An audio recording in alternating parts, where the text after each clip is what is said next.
Hey guys, I have not been posting consistently. I'm sorry, but there's a reason for it, and I think that you'll know soon enough. Anyways, I just had been having some thoughts. So whenever I was little, I used to write a lot. Like, I would write just my thoughts down, I would write poems, and then I would write notes to like my late father, and then I don't think I really was writing like stories until like school or whatever. Anyways, even though I was like writing and stuff all the time, like I was just doing it because like I don't know, it was like just a way for me to get all these thoughts and feelings out. I don't know, it's just a hobby, really. And it wasn't until high school. Yeah, it wasn't until high school. I had an English teacher named Miss Clemens. She was the first person who told me that I was a good writer. And she didn't just like tell me, hey, you're a good writer outright. She was like, I always used to do maps, charts, and graphs for UIL. I don't know why. I just kind of enjoyed it, but I don't guess I enjoyed it enough to be like particularly good at it. I would never make notable placement, not notable to me anyways, but I always signed up for it. But the way that she told me I was good at writing was I signed you up for the Ready Writing UIL, and I was like, I don't want to do that. And she's like, I think that you are going to do better at it than what you think you are, Emily. And I really hope that you will do it. And so I did it. And I'd never done anything competed for writing ever. And I don't remember if I did it any other year.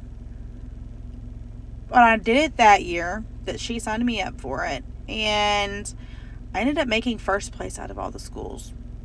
Out of the kids in my grade who I were like, these are the popular smart people, and I'm the loser nobody that doesn't have any friends. And I was just like, oh my gosh, I made first place. And I think that it was after that point that I really started thinking maybe I am a good writer. And then I had another English teacher, Miss Jackson, who we had to write a story about courage. And I wrote about my late father who had passed away from cancer. And she made me read it to the class. Oh gosh, the most vulnerable thing I've probably ever done in school, because I ended up crying.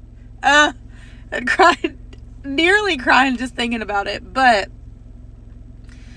I don't know. And then later on in life, like, you know, just posting to social media, like life events, or like I have a couple blogs and stuff that I've posted.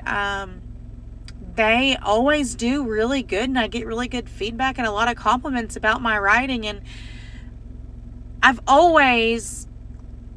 can't remember at what point in my life.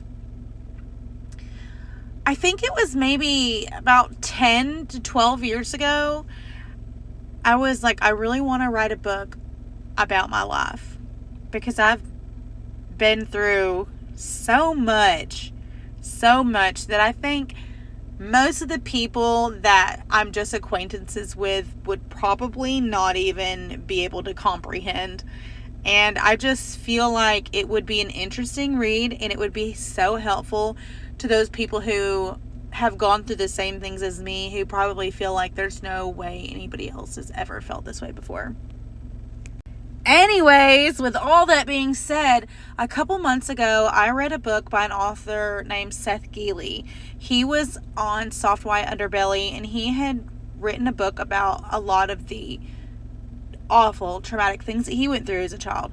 And I was interested in reading his book because I wanted to see his take on how he spoke about his abusers, because I want my story, most of the characters that I would be talking about are my abusers. But the difference between me and Seth, the guy who wrote this book that I read, is that I still associate with most of my abusers on a more personal level still.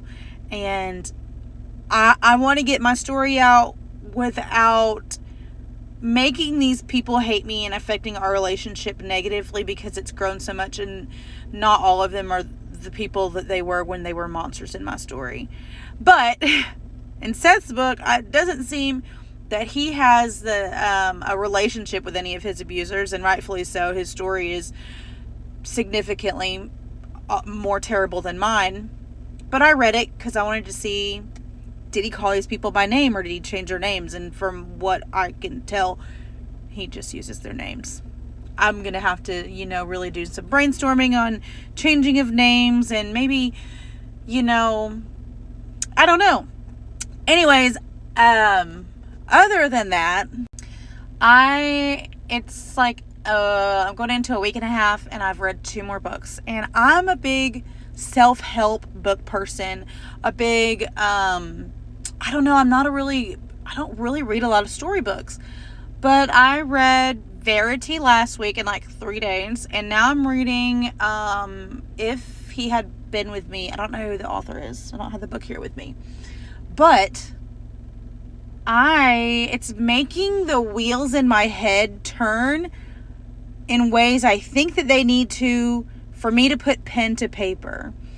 It's like it's kickstarting something in my brain and in my heart, and a passion that has been there, but I just feel like I need something to spark it alive. Am I saying I'm going to finally start writing my book? I have no idea, but I am saying I'm feeling inspired.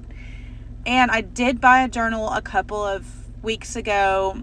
It's like the story of my life, and it's outlined with prompts to put your story in order, which I really need help with because I have like ADHD or something, undiagnosed, maybe I fucking don't, but just something to where I'm telling a story, I remember a story within that story and trail off to that story, and I lose the whole point of my story. But I don't know. Like I said, I'm easily distracted by things. So maybe I'm inspired now and maybe nothing will come of this. But I haven't been posting in a while. And so here is, just something that's inspiring me lately. And now I have to go inside of my house and hide because I DoorDashed some coffee to my house. And it's in the middle of the night. And I just think it might be creepy for me to be sitting in my car waiting for the guy to get here. I don't know. I have my dashing delivery method set up as leave it on my porch so I don't have to interact with people. Is that weird?